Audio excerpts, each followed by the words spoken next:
அவள் மரணம் சந்தோஷத்துக்குரியதுதான். இந்நூலின் சிறந்த கதைகளில் ஒன்று. குழந்தை இல்லாத தம்பதியினர் அண்ணன் மகனையே தத்தெடுத்து வளர்க்க கருதும் அந்த மனைவியும் கணவனும் தனித்து விடப்படுகிறார்கள். என்ன இருந்தாலும் நீ மூணாவது மனுஷிதானே என்று அவன் அவர்களை பிரிந்து போனதும் கணவன் தன் மனைவி மரணத்தில் தன்னை முந்திவிட வேண்டும், சாகிற வரை அவனை பத்திரமாக பார்த்து கொள்ள வேண்டும் என்று எண்ணுகிறான். யதார்த்த வாழ்வை பறைசாற்றும் 21 சிறுகதைகளில் இது ஒரு பானை சோறுதான். வாழ்வை எழுதாத சிறுகதைகள் எவர் வாழ்விலும் தாக்கத்தை ஏற்படுத்தாது என்பதே அதன் சூட்சமம்.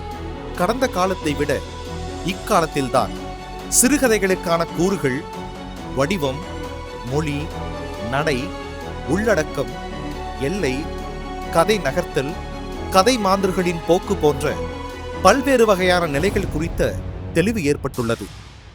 புதிய வகை முயற்சிகள் இப்போது போற்றப்படுகிறது. அதன் பலனாக சமூகத்தால் புறக்கணிக்கப்பட்ட மக்களுடைய வாழ்வையும் பெண்களுடைய வாழ்வையும் அக்கறையுடன் எழுதப்படுகின்றன.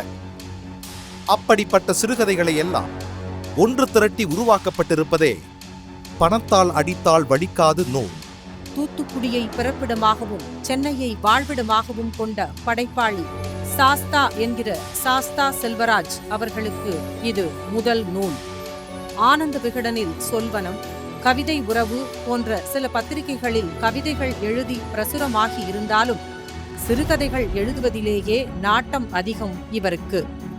1988 முதல் 1993 வரையான காலகட்டங்களில் இவருக்கு பிடித்த ஜெயகாந்தன், சுஜாதா, பாலகுமாரன் போன்ற எழுத்தாளர்களை தான் பணிபுரிந்த வங்கியின் கிளைக்கு சிறப்பு பேச்சாளர்களாக அழைத்து நிகழ்ச்சிகள் நடத்தியிருக்கிறார்.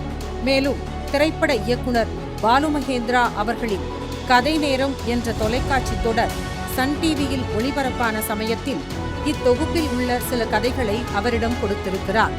அவற்றில் கொல்லாமல் ஒரு கொலை என்ற சிறுகதையை பாலுமகேந்திரா அவர்கள் வெகுவாக பாராட்டினார் என்பது குறிப்பிடத்தக்கது. படைப்பின் 10ஆம் ஆண்டு விழாவில் இச்சிறப்புமிக்க படைப்பாளியின் மதிப்புமிக்க இந்நூலை வெளியிடுவதில் பெருமை கொள்கிறது உங்கள் படைப்பு.